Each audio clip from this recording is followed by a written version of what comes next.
Hello, my dear students. Today we are going to start our PlusTwo accountancy. As you know, we have to deal with accountancy with analysis of financial statement. So here I'm going to introduce you the various chapters which we are going to learn in our PlusTwo accountancy. So directly let's move on to the chapter scheme of our accountancy.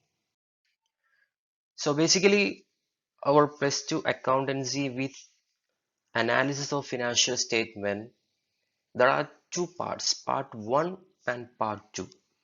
This part 1 consists of accounting areas. This is not the same as which we have studied in our plus 1 classes. In our plus 1 we were studying about the various functions such as how to record this transaction, then classify them, then summarizing and reporting. That's what we studied in plus 1. Basically, we studied only three functions: recording, classifying, and summarizing. So here we are going to in a deep learning of accounting. So in the part 1 accounting, you have to deal with accounting for non-profit organization. It's a different area. And the second chapter is consists of accounting for partnership business, how to deal with the accounts of partnership business. And the third chapter is reconciliation of partnership, I mean admission of a partner. Then fourth chapter is deal with retirement of partners, and the fifth chapter dissolution of partnership. So the part 5 consists of these 5 chapters. This is the part 1, and we have, so here is our part 2, analysis of financial statement. As we have seen, the part 1 consists of accounting and part 2 analysis of financial statement. Basically, this analysis of financial statements area explain how to interpret the financial statement. In our plus 1, we have learned how to summarize those transactions, which means how to prepare a profit and loss account and balance sheet. So here we are going to interpret all those informations to the interested parties. So this part 2 analysis of financial statement consists of 6 chapters. The first one, accounting for share capital, and the second chapter is issue and redemption of debentures, and the third one is financial statement of companies. We have to deal with the financial statement of the companies in deep. And the fourth chapter, analysis of financial statements, and the fifth, accounting ratios, and the sixth, cash flow statement. So our both part 1 and part 2 will be going together. It's not like that part 1 first and part 1 2 after completing the part 1. It's not like that. We'll be moving with both part 1 and part 2. And the part 1 will be taught by one teacher, and part 2 will be teaching by myself. So can we start? Yes, of course.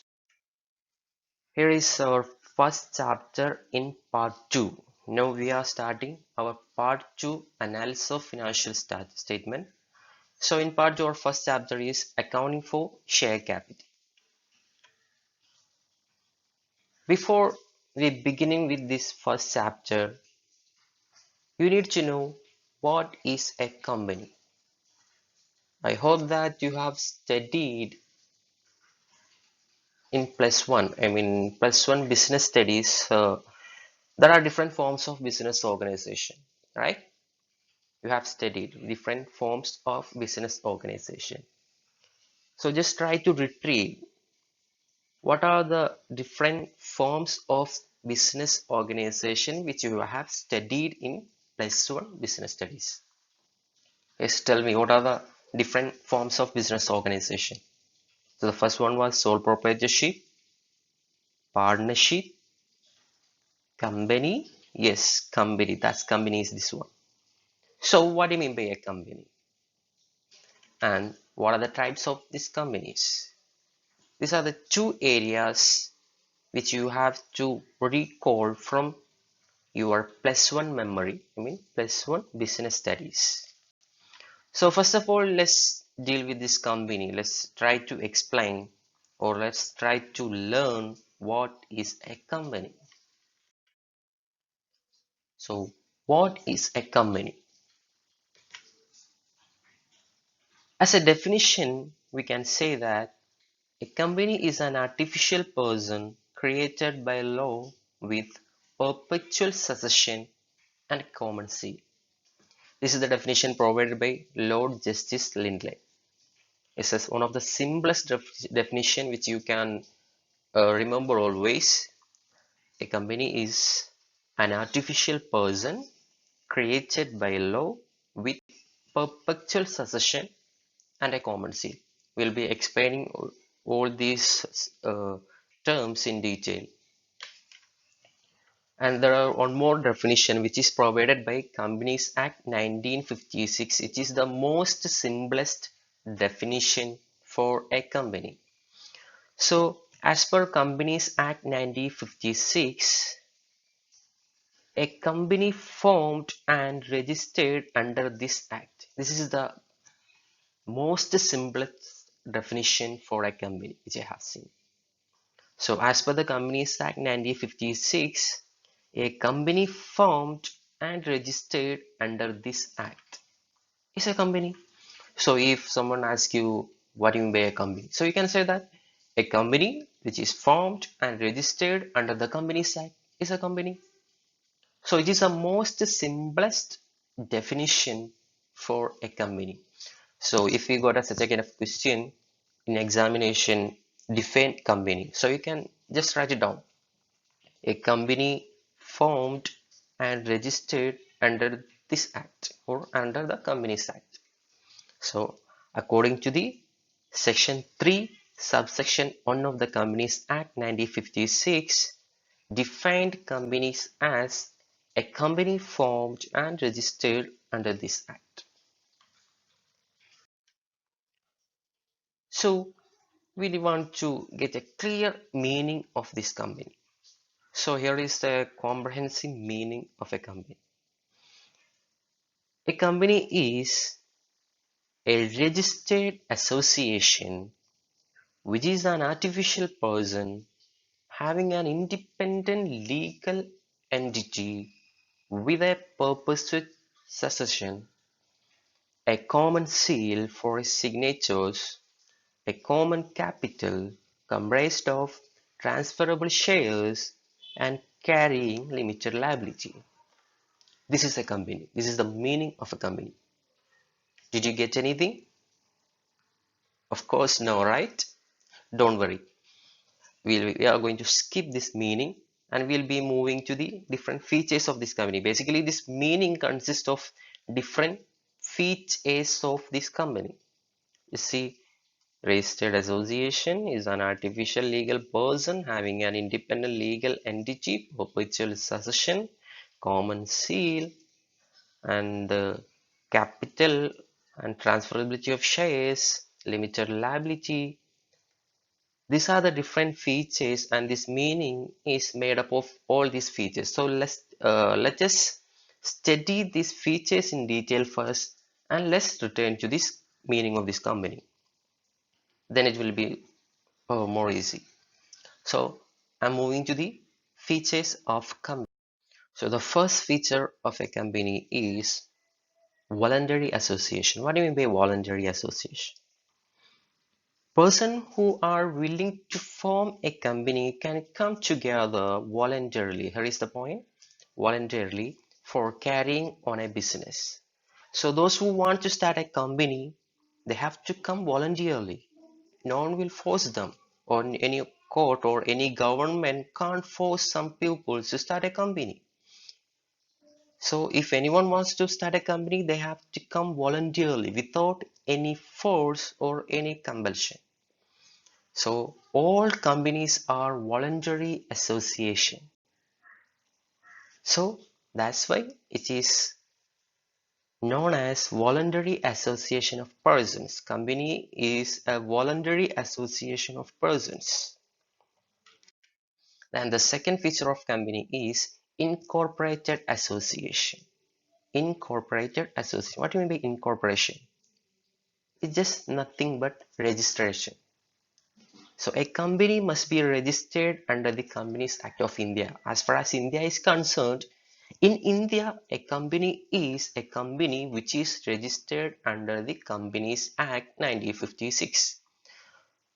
So registration is compulsory for companies. I mean, different forms of business organization, a partnership is there, sole proprietorship is there, but the registration is not compulsory. But in case if you want to start a company, the registration is a must, and you have to register your company under the Companies Act of India. Then the third feature is artificial legal person. As you know, we humans are the natural persons. We got our citizenship or we got our personality by our birth.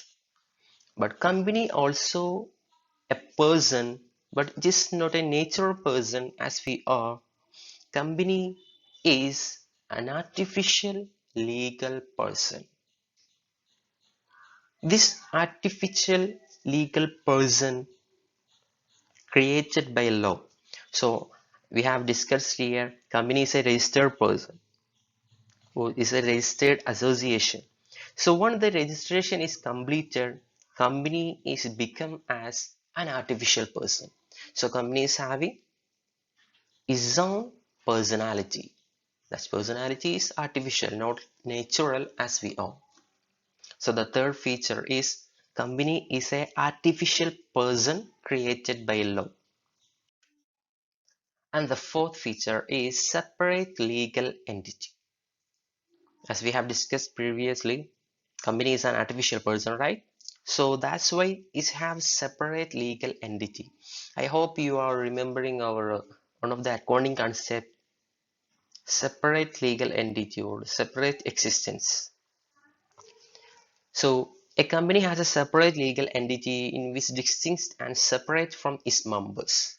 So apart from the members, the company is having its own existence. It can hold and deal with any type of property. It can enter into contract. It can be sued or it can sue others. So it can do all other activities or all other legal activity which a human can do. So company is an artificial person. That's why it's having its own legal entity apart from its owners. Apart from its owners.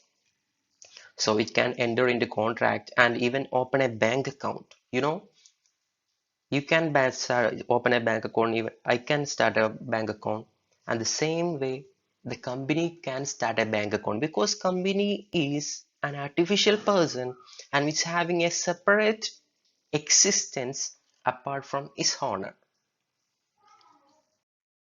And the fifth feature is limited liability. The liability of the members of a company is limited to the unpaid value of their shares. It is the most highlighted feature of a company, limited liability. Suppose if you are starting a sole proprietorship and you got a liability of rupees 10 crores, and if you don't have that much money in your business, the court will charge case against you and you have to use your personal property such as your house or your land or your personal cash to set off that liability because your liability is unlimited in case of sole proprietorship. But instead, in case of company, the liabilities of members are limited to their guaranteed amount or their unpaid value of shares. So usually the in case of company is the liability is limited by the shares, or in some companies the liability is limited by some guaranteed amount. So the liabilities of the members are limited to the extent of unpaid value of shares or to the guarantee given by them. So if a company, I'm having a share of rupees 10 lakh in a company and I have to pay balance of rupees 5 lakh. I have already paid rupees 5 lakh for my shares and I have to pay balance of rupees 5 lakh. And then the company incurred a loss and is having a liability of rupees 1 crore. But I don't have any worry about it because totally I'm purchased only 10 lakh of shares and I have already paid for rupees 5 lakh. Then I have to pay only 5 lakh. So I have to bother about this 5 lakh only. I don't bother about this remaining liabilities of this company. So the liabilities of members are limited in case of company. Then the sixth, perpetual succession, which means the continuous existence. This is the another one highlighted feature of a company. Company will be having perpetual succession. Which means continuous existence. The company, being an artificial person created by law, continue to exist irrespective of the changes in its members. A company can be terminated only through law. So if any of the members got uh, retired or he got death or he got deceased, that doesn't matter, company will be there. So it won't affect, or any other members dealings won't affect the existence of the companies. Members may come and go, but the company continues. Even there is a tsunami or even there is a coronavirus attack, that doesn't matter, company will be there because company is an artificial person created by law. So it will be there. Then if you want to wind up a company or if you want to shut down a company, you have to do with law only. So company will be having perpetual succession or company is having continuous existence. Then common seal. How do you enter in a contract or how do you enter with the dealings with another one party? You can sign, right? So how a company can sign? Is it possible? No. The company, being an artificial person, cannot sign its name by itself. Therefore, every company is required to have its own seal which acts as an official signature of the company. So company will be having their common seal for its signature purpose. Any documents which does not carry the common seal of the company is not binding of the company. So when the company is issuing a document or entering into a contract or entering into a dealing, it will be signing with that common seal. So that's the companies will be having common seal is one of the feature of company. And the next eighth feature, transferability of shares. The shares of a public company can be freely transferable. There are different types of company. One of the form is public company. We'll be discussing later. So one's shares can be shared to another one without that much difficulty. So it is only possible in case of companies. So the permission of the company or the consent of any members of the company is not necessary for the transfer of shares. For I want to transfer my shares to another one, or if I want to sell my shares to another one, I can do that. Especially in case of public company, without any hindrances or without any formalities, I can sell my shares. So the transferability of shares is the eighth feature of companies. And the ninth feature, may sue or be sued. So being an artificial legal person can enter into contracts and can enforce a contractual right against other. It can sue and be sued in its name. There is a branch of contract by the company. So the company can sue against someone if there is any breach of contract. If you want to charge case or if you want to complain against someone, you can charge a case against him. You can sue him in courts. Just like if anyone cheated this company can sue against that person, and the same like this company can be sued by others being an artificial person. So it will be getting almost every legal rights as a natural person. So these are the different features of company. Let's summarize these features. The first one was incorporated association, which means a company is a registered association and is a voluntary association of different persons and is an artificial legal person created by law and is having separate legal entity or separate legal existence apart from its owners or members, and it will be having continuous existence or perpetual existence, and it will be having common seal for its signature purpose, and it will be having the members liability is limited to the unpaid value of their shares, and the members can easily transfer their shares. So these are the different features of this company. Then may sue or be sued. So here I'm stopping this class here. So there are some tasks for you. What are the different types of company which you have studied? I think you have studied something in our +1 business studies. Otherwise, you just Google out what are the different types of company and find out the different categories of company.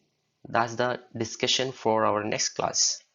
And list out some examples of companies. You might have familiarized about hearing different companies like Tata, Reliance, Infosys. These are the different companies.